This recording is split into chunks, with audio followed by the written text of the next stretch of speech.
The Decisive Moment. When Phil Kaufman was shooting The Unbearable Lightness of Being in France, I was editing it in Berkeley, California, 6,000 miles away. The dailies would be shipped approximately every 2 weeks, and I would then sit and watch 10 hours or so of film, taking notes, making sure it was in sync, getting ready to code it, etc. But, in addition to the usual procedures, I also would set up at least one representative frame from every setup camera position, and take a still photograph of it off the work print. We then had these photos developed and printed at the local 1-hour places like Family Snapshots, and they were put onto panels arranged according to scene. Whenever a setup had complex staging or a moving camera, it was necessary to take more than one photo. I think the most I ever took for Unbearable was 7, which was for a very complicated party scene. Usually it was 3, and most of the time it was just 1.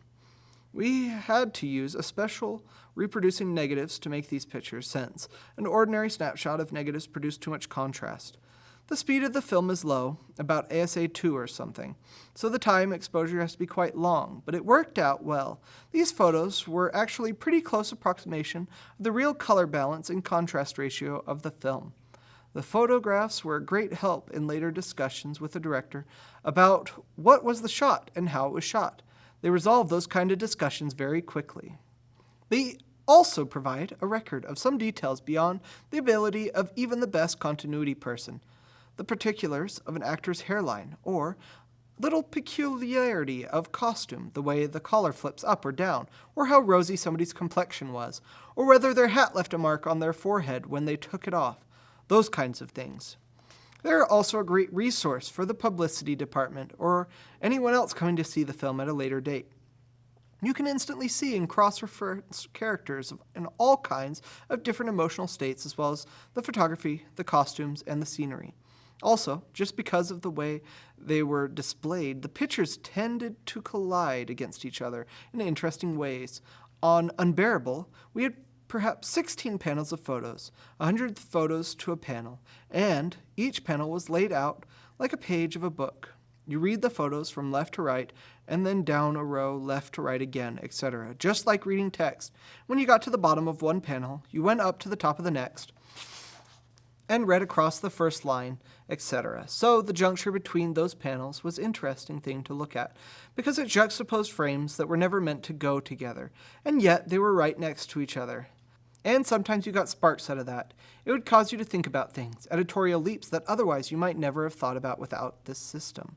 But the most interesting asset of these photographs for me was that they provide the hieroglyphics for language of emotions. What word expresses the concept of ironic anger tinged with melancholy? There isn't a word for it in English anyway, but you can see that the specific emotion represented in this photograph. Or the photo may represent a kind of nervous anticipation.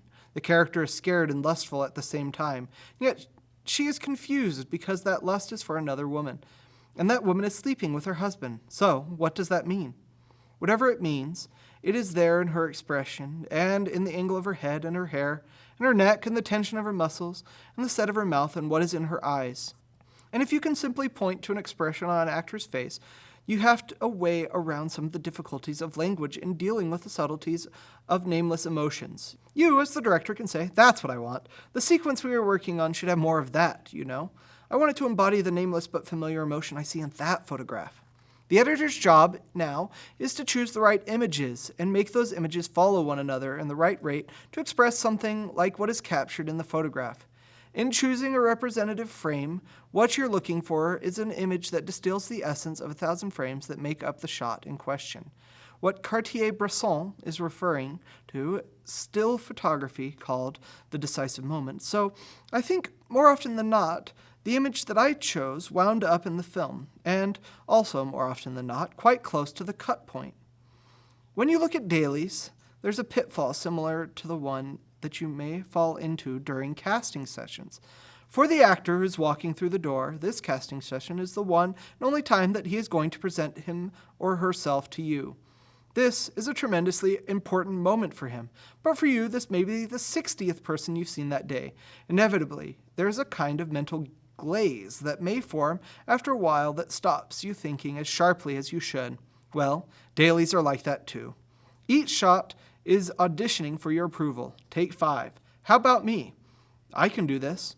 Then, take 7 comes in the door. How about this? Take 9? Or this? And to keep your awareness, to really be alive to the possibilities in each shot, you have to keep jabbing yourself. You try to remain fresh and see the wonderful things and make record of those, as well as the things that may not be so wonderful, which is what you have to do when you are casting a film. But if you have to choose a representative set of stills from every setup, you will automatically start thinking differently. You have to be analytical right from the beginning, which is what you should be when you're looking at dailies, but everyone being human and dailies sometimes going on as long as they do, we sometimes tend to just sit there and let the dailies roll over us. What this photo system does is just tip you up out of your chair a bit. It is encouragement to do what you should be doing anyway, and it is the beginning of the editorial process. You are already beginning to edit at the point that you say, I like this frame rather than that frame.